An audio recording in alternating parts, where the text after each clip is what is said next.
Muslimin dan muslimat yang dirahmati Allah Subhanahu wa taala sekalian. Hari ini kita kembali bertemu di page Quran Daily Malaysia PQDM.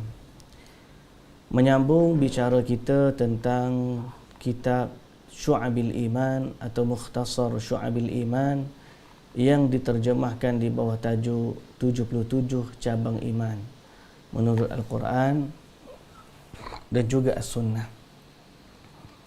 Dan kita berharap kepada Allah Subhanahu wa taala agar Allah Subhanahu wa taala memberikan hidayah dan petunjuk kepada kita, menguatkan keimanan kita, melindungi kita dan juga merahmati serta memberkati kehidupan kita selama kita hidup di dunia dan melimpahkan rahmat dan kasih sayangnya kepada kita apabila kita kembali bertemu dengan Allah Azza wa Jalla di alam akhirat nanti. Muslimin dan muslimat yang dirahmati Allah Subhanahu wa taala sekalian, pada pagi ini kita akan sambung pada cabang iman yang ke-19. Pada cabang iman yang ke-19. Semoga Allah Subhanahu wa taala memberkati kita semua. Cabang yang ke-19 ialah di bawah tajuk mengagungkan Al-Quran Al-Majid dengan cara mempelajari dan mengajarkannya, menjaga segala batasan dan hukumnya, mengetahui halal dan haramnya, memuliakan ahli dan para penghafalnya, menjadikannya syiar dan membangkitkan rasa untuk menangis pada janji baik dan buruk Allah Azza wa Jalla. Panjang tajuk ni tuan-tuan muslimin dan muslimat yang dirahmati Allah. Tapi yang panjang inilah sebenarnya penjelasan kepada bagaimana sewajibnya seorang itu mengagungkan Al-Quran. Umumnya kita boleh kata cabang yang ke-19 daripada cabang iman ialah mengagungkan Al-Quran. Tapi bagaimana nak mengagungkan Al-Quran, itu perlu dijelaskan supaya seseorang itu tidak tersalah cara mengagungkan Al-Quran. Ada orang ambil Quran, print elok-elok, letak dalam frame, kemudian gantung di dinding. Dia lalu ke dia tak lalu, dia tak pernah baca. Ada orang beli Quran banyak-banyak, dia susun dekat rak, tidak pernah diambil untuk dibacakan. Dan ada orang yang boleh membaca Quran, tetapi dia tidak mengamalkan isi kandungannya. Dan begitulah seterusnya. Memahami bagaimana kita nak mengagungkan Al-Quran dengan sebenar-benarnya itu penting. Supaya kita tidak meletakkan Quran pada tempat yang tidak sepatutnya dan kita tidak menjadikan Al-Quran sebagai bahan-bahan permainan dan juga sia-sia.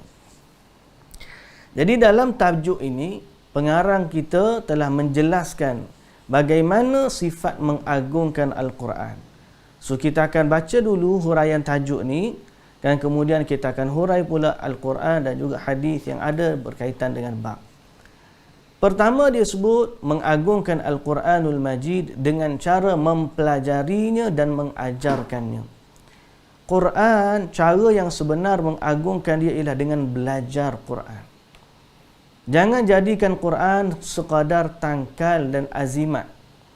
Orang ambil Quran, dia simpan kat kereta dia dengan harapan kereta dia tidak kena kemalangan. Orang ambil Quran, letak tulis-tulis beberapa ayat, kemudian dilipat-lipat kertas, dimasukkan dalam beg duit untuk dijadikan tangkal dan azimat. Atau seumpama dengannya. Nombor satu sekali, bagaimana mengagungkan Al-Quran ialah dengan mempelajarinya. Mempelajari Quran dari sudut apa? Mempelajari Quran pertama dari sudut bacaannya. Kerana Quran ini diturunkan untuk dibaca. Mempelajarinya dengan makhrajnya, dengan tajwidnya dan tidak mengubah baris dan juga ayat-ayat ataupun huruf-huruf di dalam Al-Quran. Itu yang pertama. Mempelajari pada sudut tilawah. Yang kedua, mempelajari dari sudut terjemahan atau memahami maknanya ataupun disebut sebagai tadabbur makna. Kita memahami makna apa yang dinyatakan dalam Al-Quran secara umum tetapi mendalam. Kita perhatikan satu-satu perkataan yang Allah Ta'ala sebut, dan perkataan itu memberi kesan ke dalam hati kita. Yang ketiga, kita juga belajar tentang tafsir Al-Quran. Tafsir ni kadang-kadang lebih dalam lagi. Apa sebab ayat ni turun? Pada situasi mana ayat ni turun? Kepada siapa dia turun? Dan apakah perkataan-perkataan yang dinyatakan itu difahami pada makna bahasa biasa ataupun dalam bahasa kiasan, ataupun macam mana para sahabat dulu memahami ayat-ayat tersebut yang diturunkan oleh Allah kepada Rasulullah sallallahu alaihi wasallam, dan kemudian Rasulullah sallallahu alaihi wasallam mengajarkannya kepada orang lain atau mengajarkannya kepada para sahabat. So bagaimana tu? Itu kita kena belajar tafsir dia.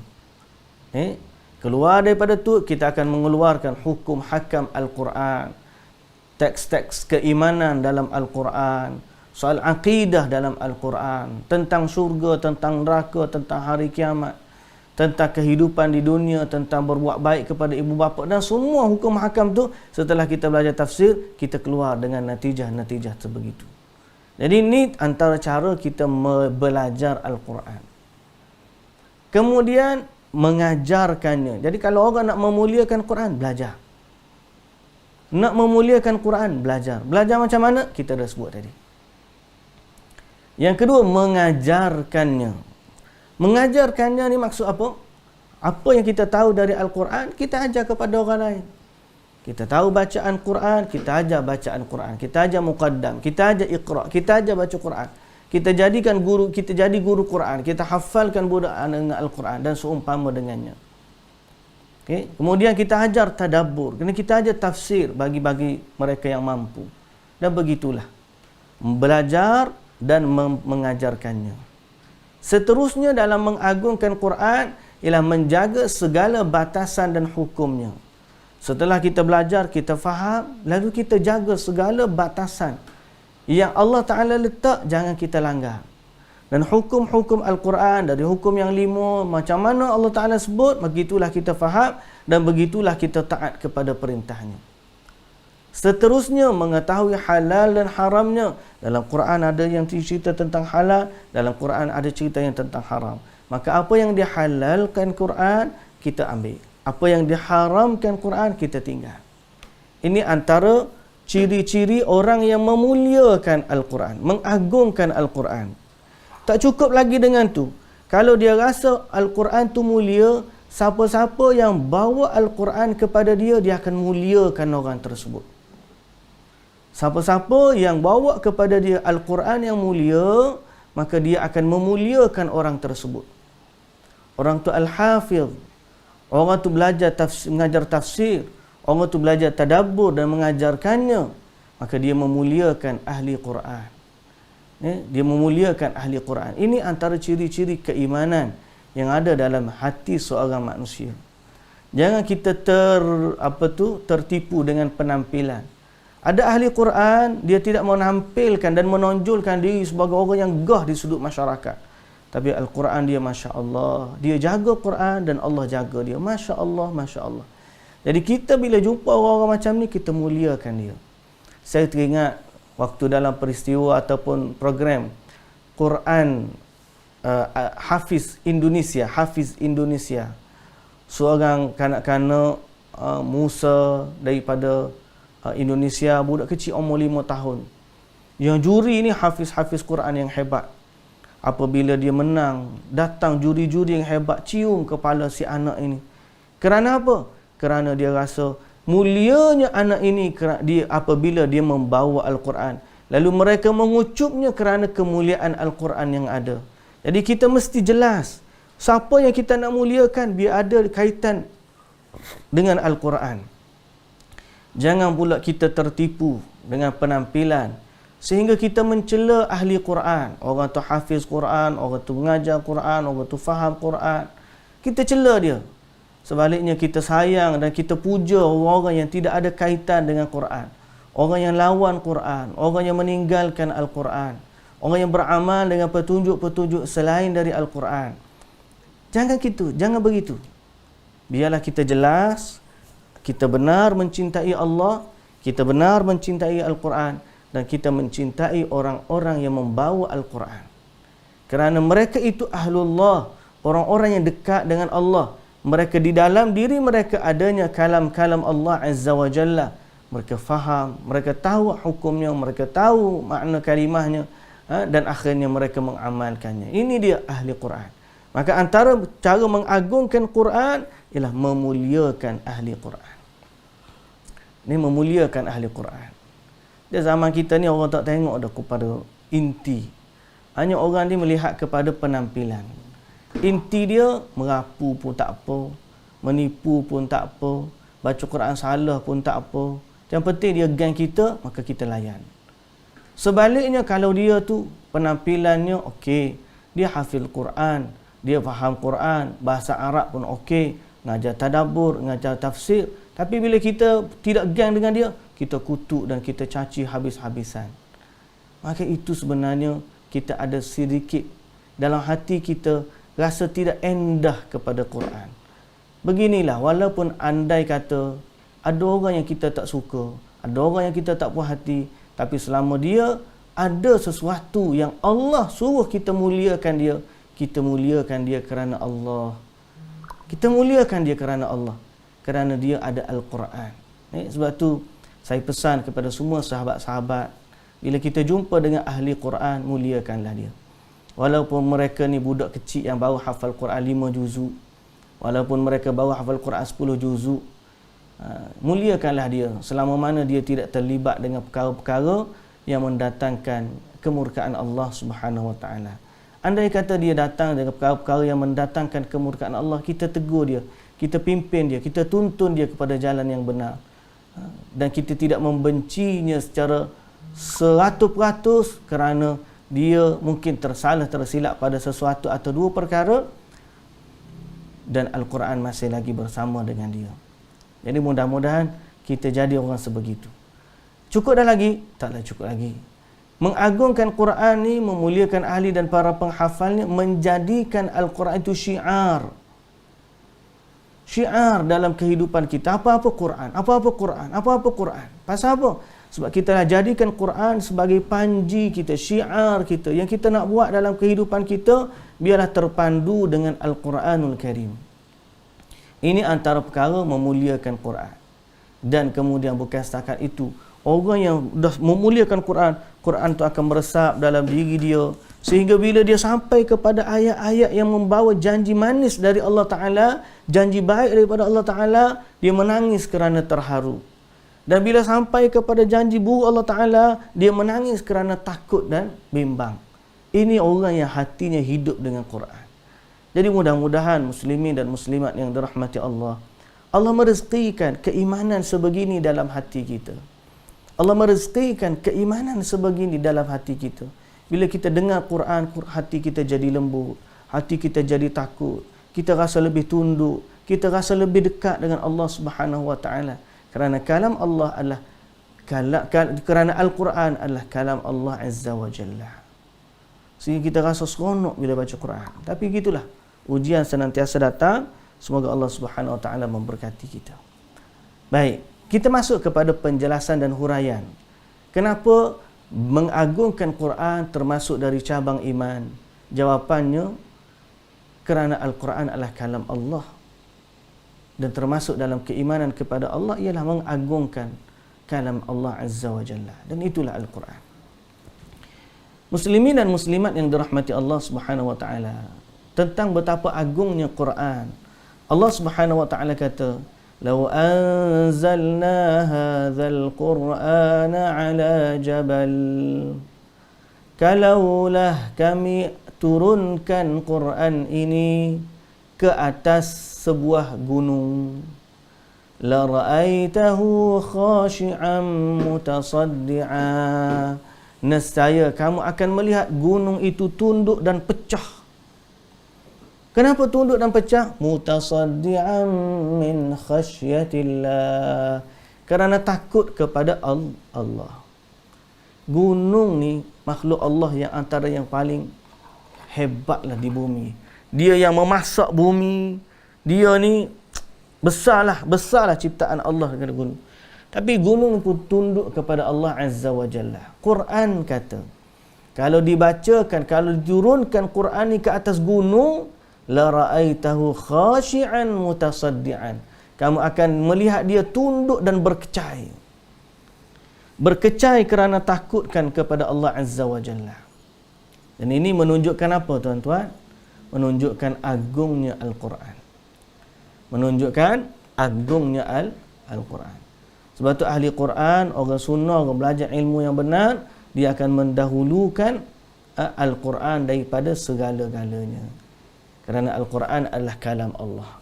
Kalau dia turun atas gunung, hancur berkecai gunung tersebut kerana takut kepada Allah. Okey? Jadi kena hati-hati. Jangan buat main-main dengan ahli Al-Quran. Kerana mereka itu orang-orang yang dijaga oleh Allah Subhanahu Wa Taala. Pertama dia Al-Quran yang senantiasa baca Quran.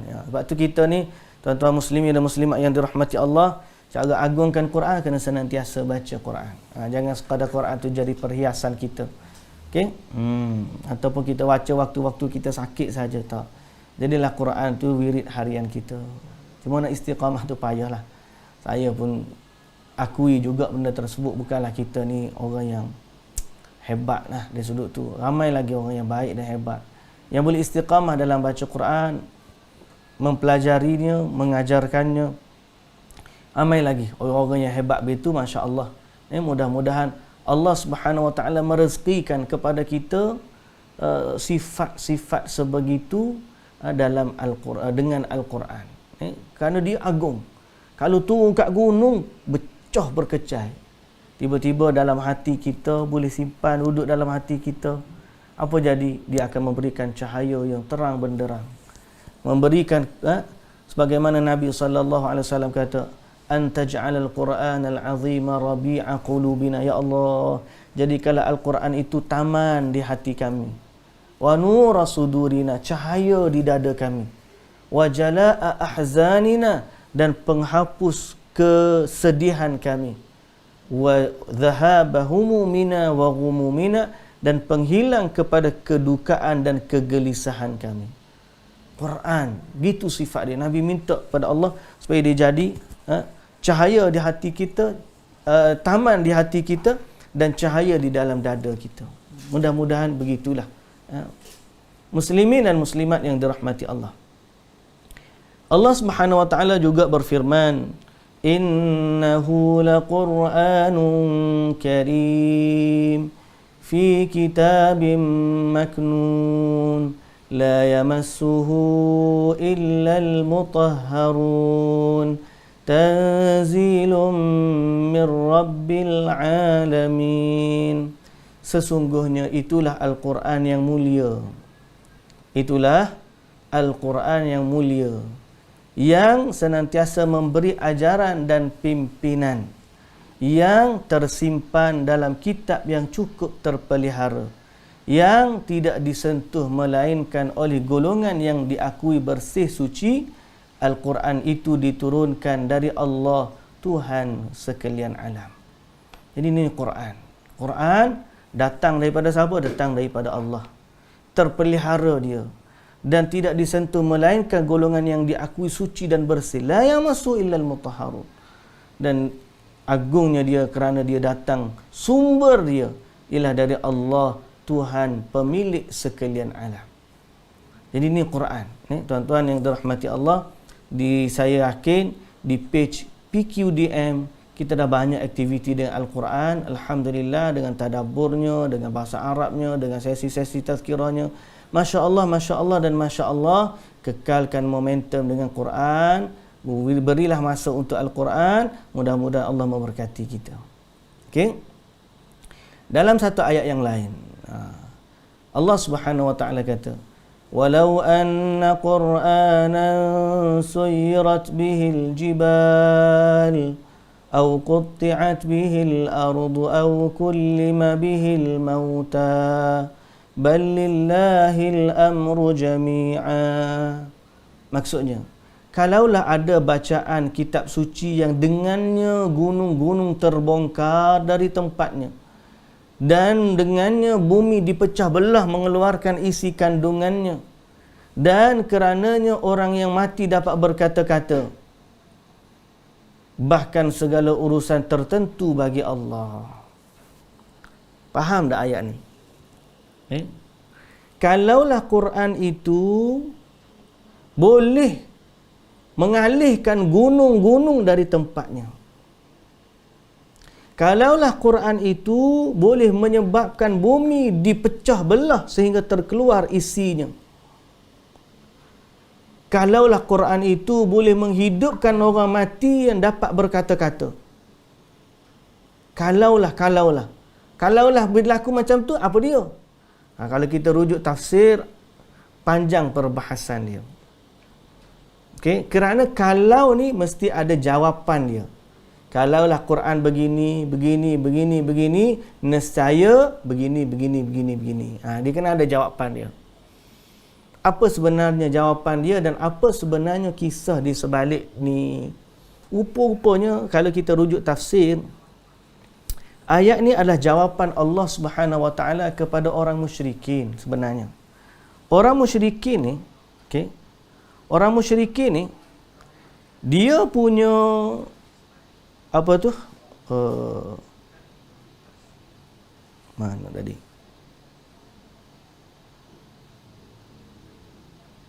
Hilang sekejap.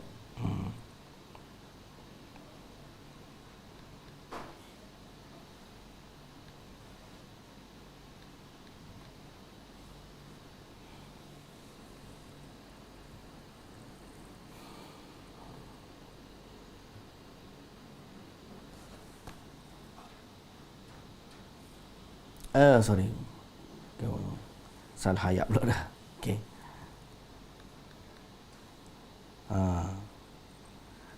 Orang musyrikin ni dia punya ingkarnya kepada Nabi sallallahu alaihi wasallam sehingga pada satu hari kalau kita merujuk kepada tafsir Al-Wajiz ataupun kita merujuk kepada tafsir Al-Baghawi dalam masalah ini, tafsir Al-Baghawi menceritakan ayat ni turun pada sekumpulan orang musyrikin sebenarnya. Orang musyrikin Makkah termasuklah Abu Jahal, Abdullah bin Abi Umayyah. Masa tu mereka ni duduk di belakang Kaabah. Tak heran dia duduk belakang Kaabah, masa tu dia yang jaga Kaabah. Kemudian diutuskan seseorang pergi jumpa Nabi Muhammad sallallahu alaihi wasallam supaya panggil dia datang. Maka Nabi sallallahu alaihi wasallam pun datang. Sampai depan mereka, sang kafir ni, Abdullah bin Abi Umayyah ni, dia kata apa? Kalau kamu nak suruh kami ni ikut kamu,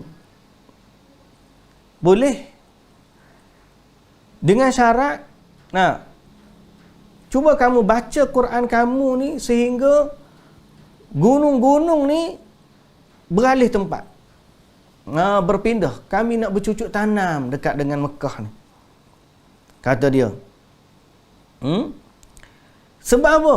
Sebab dulu kan Allah Ta'ala ni memudahkan Nabi Daud untuk mengalihkan gunung-gunung. Jadi kamu takkan lebih hina daripada Nabi Daud, kata dia. Ataupun dia kata kamu belah bumi. Belah bumi di sini, maksud belah bumi di sini ialah berjalan cepat di bumi. Berjalan cepat di bumi. Okey. Ataupun belah bumi di sini dalam erti kata belah bumi sehingga terkeluar mata-mata air daripada bumi. Jadi kalau kamu betul Nabi, kamu baca Quran sehingga bumi terbelah mengeluarkan mata air dan sungai-sungai. Au kullima bihil mauta, ataupun kamu baca Quran hidup orang mati bagi tahu kat kami betul Muhammad ni dia ni rasul. Allah Taala kata macam tu. Merujuk kepada siapa? Orang-orang musyrikin yang cabar Nabi. Jadi apa jawapan sebenarnya? Kalaulah Quran ni boleh begini-begini, boleh mengalihkan gunung, membelah bumi, boleh cakap orang mati. Jawapan dia di sudut ulama tafsir, mereka kata tetap saja orang-orang musyrikin tidak beriman. Tetap saja orang-orang musyrikin tidak beriman. Sebagaimana Allah Ta'ala sebut dalam surah Al-An'am ayat yang ke-111, kata Allah, "Walau annana nazzalna ilaihimul malaikah wa kallamahumul mauta wa hasyarna alaihim kulla syai'in qubula ma kanu liyu'minu illa an yasha Allah walakinna aktsarahum yajhalun." Maksud dia apa? Kalaulah kami turunkan malaikat sekali, Nabi kata. Allah Ta'ala kata, kalau kami turunkan malaikat kepada mereka, wa kallamahumul mauta, ataupun kami hidupkan orang mati, boleh bercakap dengan mereka. Wa hasyarna alaihim kulla syai'in, kami hadapkan kepada mereka semua benda depan mereka. Makanu liyu'minu, tetap saja mereka tidak beriman. Kenapa? Kerana dalam hati mereka tidak ada pengagungan Al-Quran. Ini orang-orang musyrikin. Dia meremehkan Quran. Quran dia pada dia tujuan nak alihkan gunung, tujuan dia nak nak dapat ilmu pelik-pelik, nak dapat kuasa magic. Allah Ta'ala bukan turunkan Quran untuk datangkan magic, tuan-tuan. Mukjizat Nabi ni datang bukan setiap masa. Bukan Nabi nak, boleh. Tak ada, mukjizat bukan sifat macam tu. Mukjizat ni, waktu Allah nak bagi kepada Nabi, waktu itulah baru jadi. Kadang-kadang Nabi tunggu, lama barulah datang. Bukan setiap hari kalau Nabi nak masa tu juga. Tidak. Nabi pernah diboikot bertahun dekat dengan Syaib Ali bin Abi Talib.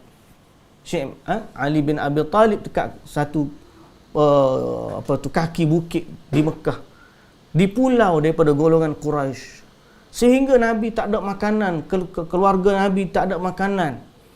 Okey, sampai bila? Bertahun, sehingga Allah Ta'ala hantar anai-anai ataupun binatang makan surat perjanjian dalam Kaabah. Bukan datang tu. Okey, orang suruh Nabi tukar gunung jadi emas. Nabi tak jadi terus. Dan Nabi minta dengan Allah Ta'ala bagi, kerana boleh, tapi kalau Allah Ta'ala kalau tukar tu tak beriman juga, hancur lebur nanti kaum. Akhirnya Nabi, Quran turun untuk memberikan cahaya, iman, petunjuk. Jadi kita agungkan Quran. Pada sudut Quran itu tujuannya apa? Nak mengajak manusia beriman kepada Allah dan mentauhidkan Allah dan meninggalkan jalan-jalan kesyirikan. Wa laqad ba'athna fi kulli ummatin rasulan an i'budullaha wajtanibut taghut. Kata Allah Subhanahu wa taala, kami utuskan pada setiap umat ni ada rasul. Ada rasul.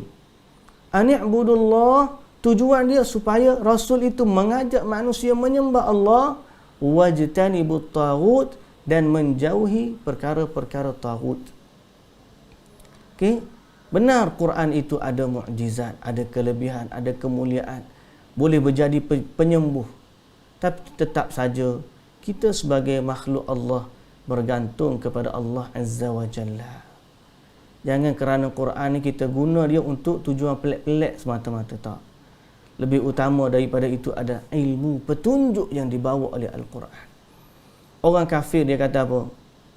Kalaulah Quran ni turun, malaikat turun kepada Nabi, walau annana nazzalna alaihimul malaikata wa kallamahumul mauta, orang mati boleh cakap dengan Nabi, wa hasyarna alaihim kulla syai'in, orang mati boleh bagi tahu bahawa ni Nabi sungguh begini.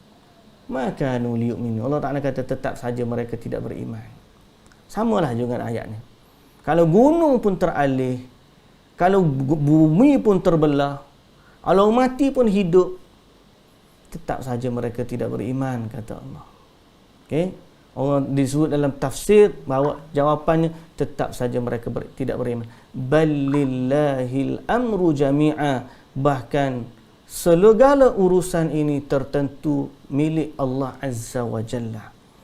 Milik Allah Azza wa Jalla. Sebab tu dekatkanlah diri dengan Al-Quran dan cintailah ahli-ahli Al-Quran. Okay? Cintailah ahli-ahli Quran kerana mereka itu ahlullah dan mereka itu orang yang faham apa yang Allah Ta'ala fardukan dan perintahkan kepada hamba-hambanya. Muslimin dan muslimat yang dirahmati Allah, balillahil amru jami'atu, menjadi satu kunci kepada kita. Semua perkara ni berlaku dengan izin Allah Subhanahu wa Ta'ala. Okey. Ada juga orang jual nama, semua berlaku dengan izin Allah. Tapi kena perhati jugalah asbab dia tu. Okey. Asbab dia. Ada kata tak apa, kita ni semua urusan kita ni Tok Wali jaga. Tok Wali jaga dengan izin Allah. Ayat Tok Wali jaga dengan izin Allah tu, izin Allah di situ adalah orang panggil packaging yang memaniskan dia, mencantikkan dia. Sebenarnya Tok Wali jaga kita ni bertentangan dengan apa yang Allah Ta'ala ataupun Rasulullah sallallahu alaihi wasallam bagi tahu kepada kita. Idza sa'alta fas'alillah, bila kamu nak minta sesuatu minta dengan Allah. Wa idza sta'anta fasta'in billah, bila kamu nak minta tolong dengan Allah. Dan Nabi sallallahu alaihi wasallam sebut wa'lam annal ummah law ijtama'u ala an yanfa'uka bi syai'in lam yanfa'uka illa bi syai'in qad katabahu Allahu lak. Kalau semua umat ni berpakat nak memberikan satu mudarat kepada kamu, mereka tak akan dapat memberikan mudarat kepada kamu melainkan apa yang telah ditetapkan dan ditulis oleh Allah Subhanahu wa taala. Maknanya apa ni? Segala baik buruk bergantung kepada Allah. Kalau orang nak bagi manfaat, begitu juga. Tidak ada yang boleh memberi manfaat kepada seseorang melainkan Allah Azza wa Jalla.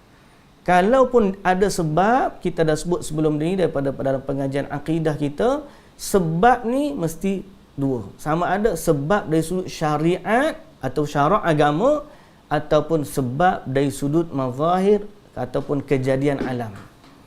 Kita makan daun kayu sekian jadi ubat, boleh makan, alhamdulillah.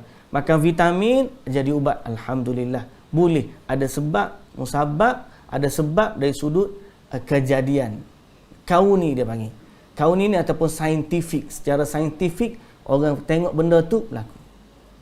Okey. Ataupun sebab dari sudut syarak. Sebab dari sudut syarak ni, Quran adalah penyembuh, maka kita terima. Sebab Quran yang kata wa nunazzilu minal Qur'ani ma huwa shifaa'un wa rahmatul lil mu'minin. Kalau doa boleh sembuh, ni sebab syarak. Tapi kalau jampi serapah, dari sudut syarak tidak diiktiraf, malah beliau boleh menjatuhkan seseorang kepada kalau jampi serapah yang tidak difahami lah, maksudnya jampi serapah yang bukan Quran, bukan hadis, bukan doa-doa yang maksud, maka itu bukan sebab. Tidak diterima dari sudut syarak, tidak diterima dari sudut sains juga. Jadi kena hati-hati.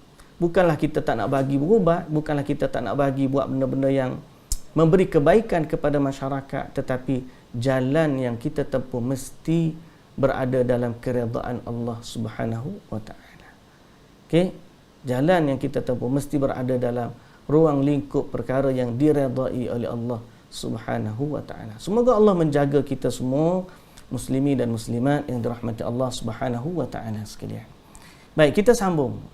Masih lagi dalam topik mengagungkan Quran termasuk cabang iman. Dalam hadis Nabi sallallahu alaihi wasallam pernah bersabda dalam sebuah hadis riwayat Al-Imam Al-Bukhari dari Uthman bin Affan radhiyallahu anhu, kata Nabi sallallahu alaihi wasallam, afdalukum aw khairukum man ta'allama al-Qur'ana wa 'allamah. Yani hadis yang famous. Nabi sallallahu alaihi wasallam bersabda, khairukum man ta'allama al-Qur'ana wa 'allamah. Sebaik-baik kamu, sebaik-baik ataupun orang yang paling terbaik di antara kamu adalah orang yang belajar Quran dan mengajarkannya. Okey? Belajar Quran dan mengajarkannya. Nabi SAW kata, kita sayang tak kat Nabi? Kita nak ikut tak Nabi? Maka kita ambil apa yang Nabi sebut, kita cuba usaha untuk menjadi sebahagian dari ahli Al-Quran. Duduk waktu pagi-pagi baca Quran, baca zikir bersumber Al-Quran. InsyaAllah hati kita menjadi lembut. Dan lebih utama lagi, kita nak dipimpin oleh Allah Azza wa Jalla kepada jalan hidayah Islam, jalan tauhid yang menyelamatkan kita daripada bahaya syirik, daripada penyembahan kepada selain Allah Subhanahu wa ta'ala. Ingat Nabi kata, khairukum man ta'allama al-Qur'ana wa 'allama. Sebaik-baik kamu adalah orang yang belajar Quran dan mengajarkannya.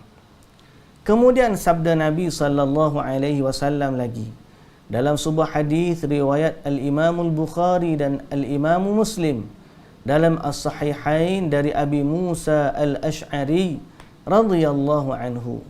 Kata Nabi sallallahu alaihi wasallam, ta'ahadul Qur'an fawalladhi nafsu Muhammadin biyadihi lahu ashaddu tafallutan minal ibli fi aqliha. Kata Nabi sallallahu alaihi wasallam, jagalah Al-Quran. Jagalah Al-Quran. Nabi suruh jaga. Termasuk dalam mengagungkan Quran ialah kita jaga Quran. Maksud jaga Quran macam mana?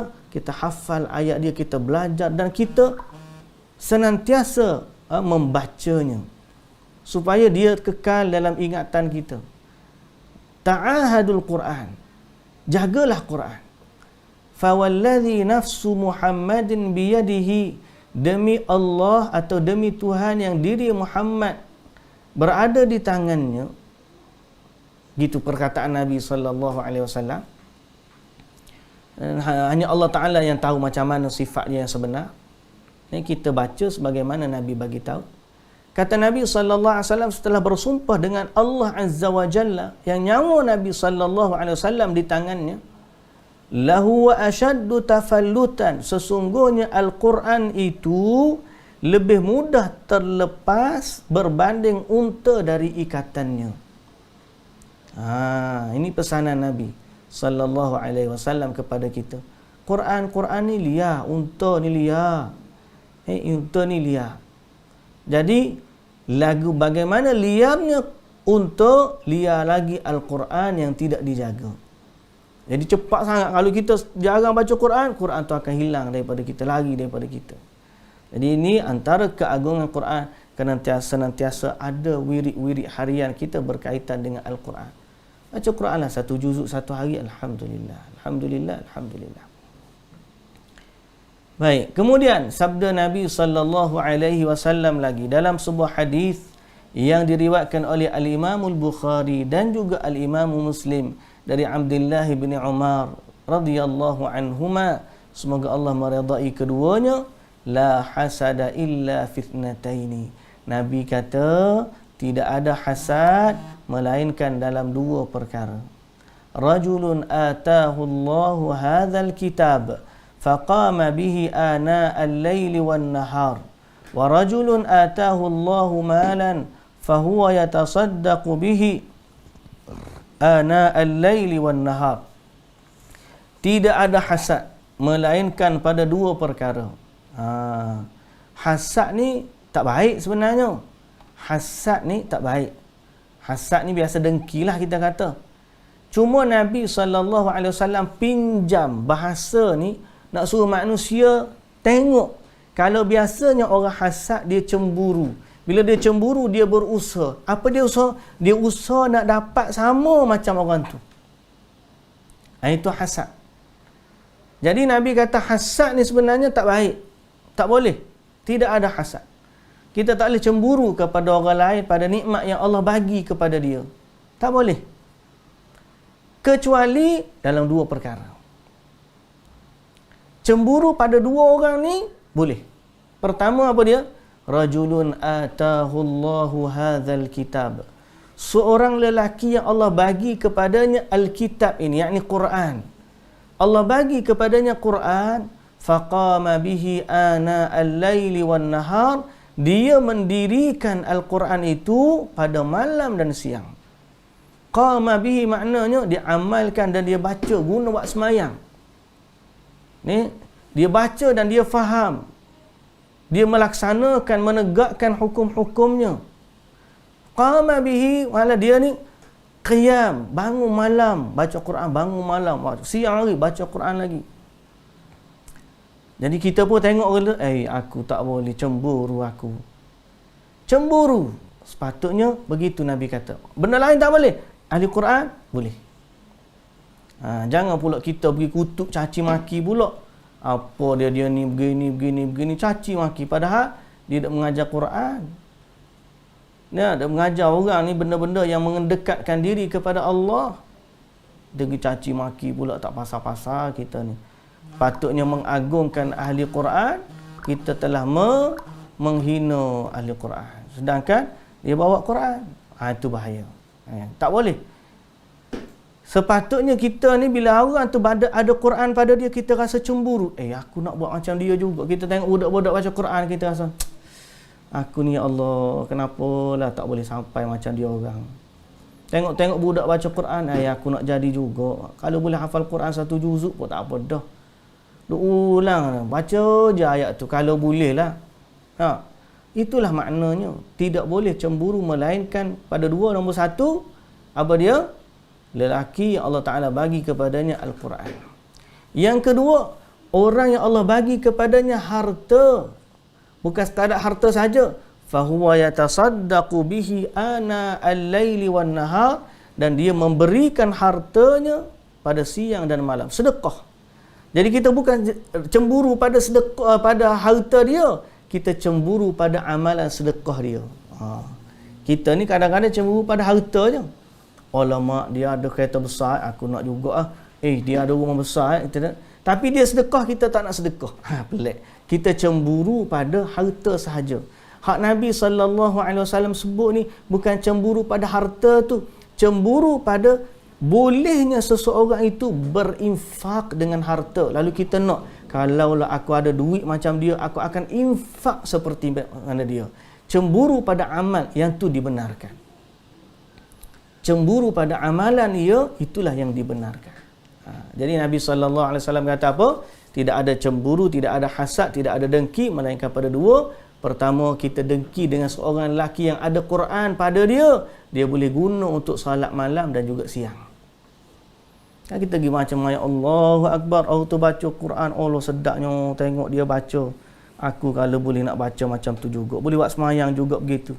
Kalau kita dah baca ayat-ayat panjang pula, Allah seronoknya dia baca ayat panjang.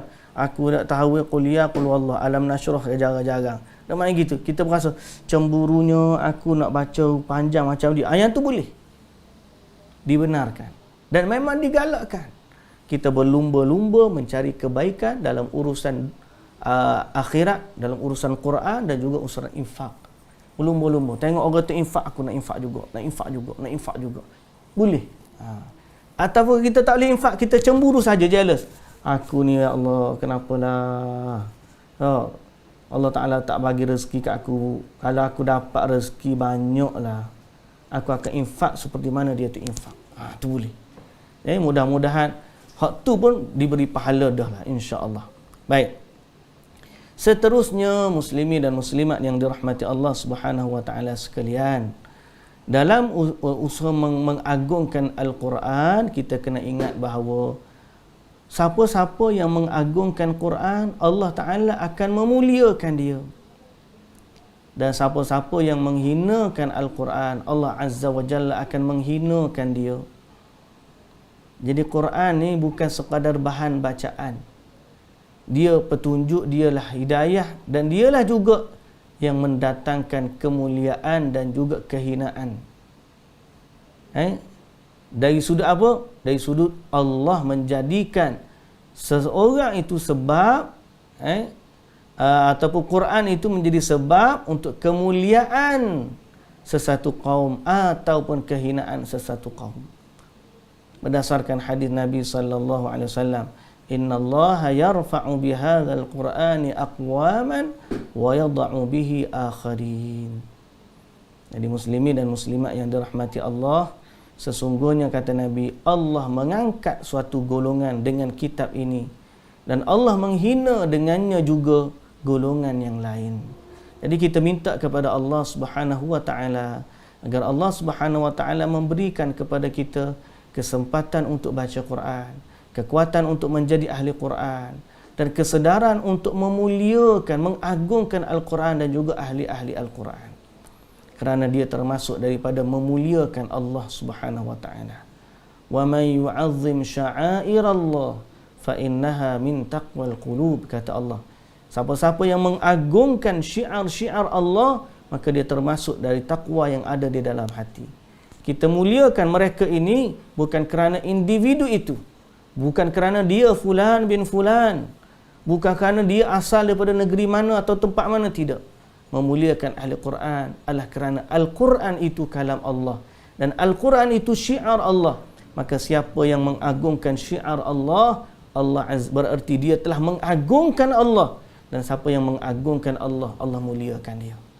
Siapa yang menghinakan syiar Allah, berarti dia telah berperang dengan Allah. Dan siapa yang melanggar atau berperang dengan Allah, berarti dia telah menempah lembah kehinaan.